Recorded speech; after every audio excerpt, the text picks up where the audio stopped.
जीवन के अंदर कुछ भी स्थायी नहीं होता, समय के साथ साथ सब कुछ बदलता रहता है और राजनीति के अंदर पल भर का विश्वास नहीं कब क्या बदल जाए। तो क्या इस बदलते वक्त के साथ हनुमान बेनीवाल और यूनुस खान के बीच जो खाई 2013 से बनी हुई थी, अब क्या वो मिट चुकी है? क्या दो सियासी दुश्मन अब दोस्त बन चुके हैं? इस पर भी चर्चा करेंगे। और क्या सचिन पायलट के मुरीद हो चुके हैं कांग्रेस के विधायक जाकिर हुसैन, जो अब तक गहलोत खेमे के माने जाते थे? बातचीत करेंगे। लेकिन प्रताप सिंह खाचरियावास के घर पर आज ईडी की रेड पड़ी। गहलोत सरकार में जो जमीन खरीद फरोख्त के जो मामले थे, उसी को लेकर 48,000 करोड़ रुपए का चिट फंड का ये मामला था, जिसको लेकर आज ईडी खाचरियावास के जयपुर स्थित आवास पर सर्च ऑपरेशन करने आई। इसी के दौरान खाचरियावास ने कहा कि मैं डरने वाला नहीं हूं और बीजेपी का तो मैं इलाज करके रहूंगा। खैर, विस्तार से इस खबर पर बातचीत करेंगे। इंदिरा मीना उपखंड बौली के अंदर बाबा साहेब भीमराव अंबेडकर की मूर्ति के वहां अपनी नाम की पट्टिका को लेकर किस तरह से बीजेपी नेता के कपड़े फाड़ने पर उतारू हो गई, मारपीट के भी आरोप हैं। और यह मामला इतना बढ़ गया कि अब बीजेपी जिला अध्यक्ष ने साफ तौर पर कह दिया है कि या तो आप माफी मांग लीजिए, नहीं तो फिर एफआईआर की चेतावनी दे दी है। क्या इंदिरा मीना ने यह सब ठीक किया है कि गाड़ी के अंदर बैठे हुए बीजेपी नेता के कपड़े फाड़ डाले? इस पर भी इस खबर के अंदर विस्तार से चर्चा करेंगे। लेकिन खेतरी जो थाना है, उसके पूरे थाने को लाइन हाजिर कर दिया है। 35 कर्मचारी और अधिकारी इस थाने के अंदर थे। ऐसा क्या हुआ कि पूरे थाने को एक साथ लाइन हाजिर कर दिया और नए जो पुलिस अधिकारी और कर्मचारी थे, उनको लाकर उस थाने में लगाया गया। उसी के साथ पेपर लीक मामले में जो डमी अभ्यर्थी बैठते थे, उनकी जो फोटो बनाने का काम किया करता था महेंद्र कुमार ढांची, वो एसओजी के हत्थे चढ़ गया है। जालोर के भीनमाल का रहने वाला है, फोटो स्टूडियो की दुकान करता था। और यही वो शख्स है जिसने राम निवास और एसटीएम हनुमान राम की डमी फोटो दोनों की मैच करके एक नई फोटो बनाई, और यही फोटो नरपत राम और एसटीएम हनुमान राम की बनाई, जिससे एसटीएम साहब इनकी जगह डमी बनकर परीक्षा दिए थे। विस्तार से आज इन सब खबरों पर राजस्थान डायरी के अंदर चर्चा करेंगे। आपको लगता है कि किसी खबर पर हमें राजस्थान डायरी के अंदर चर्चा करनी चाहिए जो हमसे छूट रही है, तो आप कमेंट बॉक्स में जरूर बता सकते हैं।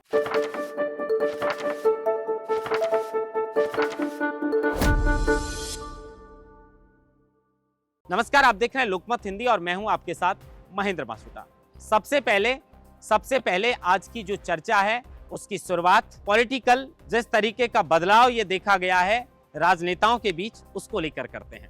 हनुमान बेनीवाल और यूनुस खान के बीच ये सियासी खाई जो है वो 2013 से बनी हुई थी। एक दूसरे को देखना भी नहीं चाहते थे, लेकिन कांग्रेस के एमएलए जाकिर हुसैन के बेटे की शादी के अंदर हनुमान बेनीवाल भी पहुंच जाते हैं और यूनुस खान भी पहुंच जाते हैं। कुछ देर नेताओं से आपस में मिलते रहते हैं, लेकिन बाद में एक ऐसी तस्वीर सामने आती है जिसको देखकर हर कोई हैरान रह जाता है कि जिनके बीच 2013 से ये राजनीतिक खाई जो है वो बनी हुई थी, अचानक कैसे मिट गई। हनुमान बेनीवाल और यूनुस खान एक ही टेबल पर एक साथ बैठकर खाना खाते हुए नजर आते हैं और बातचीत करते हुए नजर आते हैं। इसको देखकर लग रहा है कि शायद अब इन दोनों नेताओं के बीच ये सियासी खाई मिटकर सियासी दोस्ती शुरू हो चुकी है। लेकिन उसी के साथ ये जाकिर हुसैन साहब जो हैं वो गहलोत खेमे के माने जाते थे, लेकिन सचिन पायलट इनके बेटे की शादी में पहुंचते हैं। सचिन पायलट जैसे ही वहां पर एंट्री करते हैं तो अब सचिन पायलट कहीं पर जाते हैं।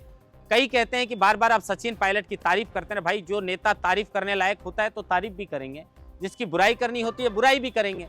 हमारे लिए कोई नेता स्पेशल नहीं है, जो अच्छा है वो अच्छा है, जो बुरा है वो बुरा है।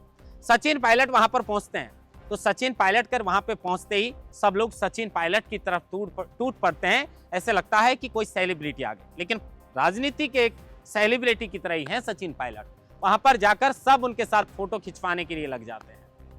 अब इसको देखकर ऐसे लगता है कि शायद एमएलए जाकिर हुसैन साहब जो अशोक गहलोत खेमे के माने जाते थे, अब वो शायद सचिन पायलट के मुरीद हो गए, सचिन पायलट खेमे के बन चुके हैं। खैर, इसके अलावा अब गहलोत सरकार के अंदर मंत्री रहे प्रताप सिंह खाचरियावास भैरू सिंह शेखावत के परिवार से आते हैं। वही भैरू सिंह शेखावत जिन्होंने बीजेपी को बनाई थी।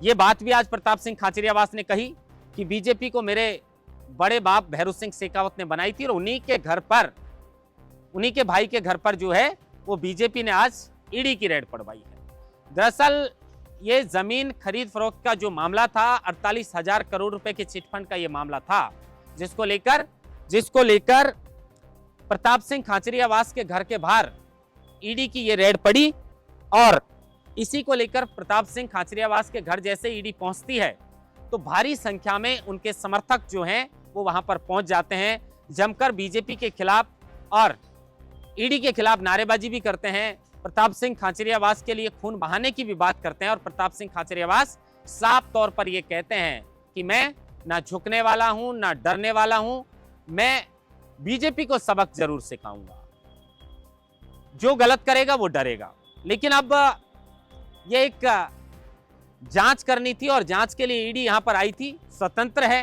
कर सकती है, जांच भी की है, क्या मिला है क्या नहीं मिला है वो बात की बात है। लेकिन जांच करने के लिए प्रताप सिंह खाचरियावास के घर आज जब जयपुर आवास पर ईडी आई तो उसके बाद राजनीतिक हलकों में सबसे ज्यादा आज चर्चा जो है वो प्रताप सिंह खाचरियावास के घर पर जो ईडी का सर्च ऑपरेशन रहा, इसकी पूरे दिन भर चर्चा रही।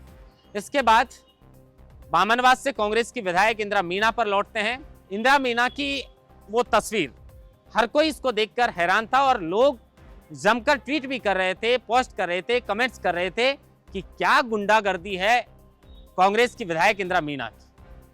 अब देखिए भाई, ये पूरा मामला जो है वो 2 वर्ष पूर्व तत्कालीन गहलोत जब मुख्यमंत्री थे उस वक्त ये मूर्ति का अनावरण जो है वो उपखंड बौली के अंदर किया गया था। इस पर नाम जो है वो इंदिरा मीणा का लिखवाया गया था, लेकिन दोबारा इस पर जो है वो पट्टिका लगाई गई थी। अब रविवार को इस पट्टिका को लगाने को लेकर बीजेपी का कहना है कि भाई 2 साल पहले जिस मूर्ति का अनावरण हो चुका उस पर अब पट्टिका लगाने का क्या फायदा है। लेकिन इंदिरा मीणा को शिकायत मिली कि उनकी पट्टिका हटा दी गई।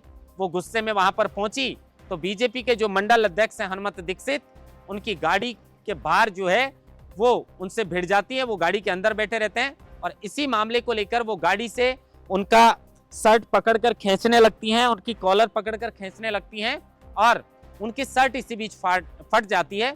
इसको लेकर अब इंदिरा मीणा ने आरोप लगाए हैं कि बीजेपी के जो कार्यकर्ता थे वो शराब पीकर आए थे और यहाँ पर उत्पात मचाया था, जबकि बीजेपी के जो मंडल अध्यक्ष हैं हनुमत दीक्षित, उनका कहना है कि भाई ये शराब वाले जो आरोप लगा रही हैं वो बिल्कुल झूठे हैं, गाड़ी के अंदर मेरे साथ मारपीट करने का काम इन्होंने किया है।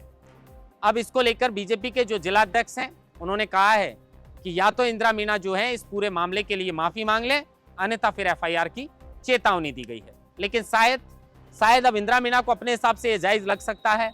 आप लोग दर्शक हैं, आप लोग बताइए कि ठीक है गुस्सा जायज हो सकता है, लेकिन क्या एक नेता के साथ या एक आम आदमी के साथ किसी उसको जनप्रतिनिधि को जिसको जनता ने चुनकर भेजा है तो क्या इस तरीके से करना चाहिए। आमतौर पर इंदिरा मीणा को इस तरह का गुस्सा आ जाता है। कुछ दिन पहले भी एक तस्वीर ऐसी सामने आई थी जिसमें तमाम जो अधिकारी थे और नेता थे उसके बीच कागज को फाड़कर वो वहां से, बिजली विभाग की ये बैठक थी जिसमें से वो वहां से निकल गई थी। वो वीडियो भी सोशल मीडिया पर जमकर वायरल हुआ था। उसके बाद अब खेतरी वाले मामले पर चर्चा करते हैं कि झुंझुनू का खेतरी थाना, पूरे थाने को लाइन हाजिर कर दिया गया। क्यों कर दिया गया? दरअसल कुछ दिन पहले फरवरी के महीने में एक आरोपी को गंवार की जो बोरियां हैं उनको चोरी करने के मामले में पकड़ा गया था और उन्होंने पप्पू राम मीणा का नाम लिया था, जो खेतरी थाना क्षेत्र अंतर्गत का रहने वाला है। अब कल ही जो पप्पू राम है उसको पुलिस खेतरी थाने में पकड़ कर लाई थी पूछताछ के लिए और उसके बाद अचानक रात में उसकी तबीयत खराब हो जाती है, उसे खेतरी अस्पताल में ले जाया जाता है। उसके बाद गंभीर अवस्था में उसको झुंझुनू के अस्पताल में ले जाया जाता है, लेकिन वहां पर वो दम तोड़ देता है। अब इसी मामले को लेकर परिवार ने और लोगों ने, आक्रोशित भीड़ ने यह आरोप लगाए कि थाने वाले लगातार उसको टॉर्चर कर रहे थे, उसके साथ मारपीट की थी, इसीलिए उसकी मौत हो गई। जबकि अधिकारी ने जो है वो तत्काल प्रभाव से एक्शन लेते हुए पूरे थाने को लाइन हाजिर कर दिया, मामले की जांच करवाई जाएगी। लेकिन कोई तो वजह रही होगी कि थाने में आता है और जिस दिन उसको पकड़ के लाते हैं उसी दिन रात को उसकी थाने में तबीयत खराब होती है और उसके बाद मौत हो जाती है। खैर ये जांच का विषय है, लेकिन इस मामले को लेकर अब ये भी चर्चा का विषय है कि झुंझुनू जिले का खेतरी थाना पूरा एक साथ लाइन हाजिर हो गया। अब बात करेंगे राजस्थान के बेरोजगार युवाओं के हक की। हक तो खैर छीन लिया है कांग्रेस सरकार ने, छीन लिया है पेपर माफियाओं ने, छीन लिया है ऐसे लोगों ने और ऐसे अधिकारियों ने जो किसी की जगह डमी बनते हैं, किसी को ब्लूटूथ से नकल करवाते हैं, कभी पेपर लीक करते हैं। लेकिन हमारी कोशिश है कि अगर लगातार हम ये आवाज को उठाएंगे तो आने वाले समय में फर्क जरूर पड़ेगा। अब एसडीएम हनुमान राम को जब हिरासत में लिया गया तो सवाल ये था कि ये डमी बने तो थे, लेकिन ये डमी बनाया किसने, ये एडमिट कार्ड किसने बनाया, और ये सबूत कोर्ट में भी पेश करने थे कि भाई आप लोग पकड़ लाए। और एसडीएम साहब ने स्वीकार भी कर लिया कि मैं 4-4 भर्तियों के अंदर डमी बनाऊं, लेकिन सबूत क्या है, कोर्ट में सबूत भी पेश करने हैं। लिहाजा पुलिस जो है एसओजी वो जालोर के भीनमाल से महेंद्र कुमार जो ढांची है उसको उठाती है। अजंता फोटो के नाम से भीनमाल में ये फोटो स्टूडियो का काम करता है और एसडीएम हनुमान राम डमी बनकर रामनिवास की जगह परीक्षा दिए। फिर उसके बाद नरपत की और एसडीएम हनुमान राम की वही दोनों की फोटो को मैच करके एक नई फोटो बनाई जाती है। उससे फिर एसडीएम हनुमान राम नरपत राम की जगह परीक्षा देते हैं। अब इनको पकड़कर जयपुर लाया गया। रामनिवास, नरपत राम और एसडीएम हनुमान राम तीनों को आपस में बिठाकर आमने सामने और इस मामले को लेकर लगातार पूछताछ की जा रही है। लेकिन बड़ी विडंबना है कि एक के बाद एक ये कड़ी खुल रही है और पिछली जो सरकारें हैं जिनके कार्यकाल के अंदर ये सब कुछ खेल हुआ था उसकी परतें तो खुल रही है, लेकिन कहीं ना कहीं आज से 3 साल पहले, 5 साल पहले किसी भर्ती के अंदर ये धांधली हुई है, लेकिन इसकी भेंट कौन चढ़ा? इसकी भेंट चढ़ा राजस्थान का बेरोजगार युवा।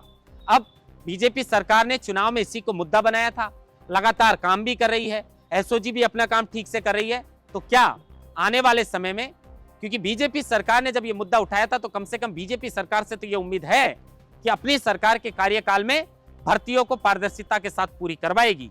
लेकिन उन बच्चों के साथ जो नुकसान हुआ है, क्योंकि एसआई भर्ती को लगातार रद्द करने की मांग जो है वो बच्चे लगातार उठा रहे हैं, तो आने वाले समय में और कितनी भर्तियों के ऊपर से ये पर्दा जो है वो एसओजी उठाने वाली है और कितने चेहरे अभी छिपे हुए हैं, डर तो उनको लग रहा होगा कि अब एसओजी छोड़ने वाली नहीं है। लेकिन अब उन चेहरों को कब एसओजी उजागर करेगी और कितने नए चेहरे सामने आ सकते हैं, इसका इंतजार रहेगा। फिर एक राजस्थान डायरी की खबर लेकर आपके लिए हाजिर होंगे। महेंद्र बासुटा, लोकमत हिंदी, जयपुर।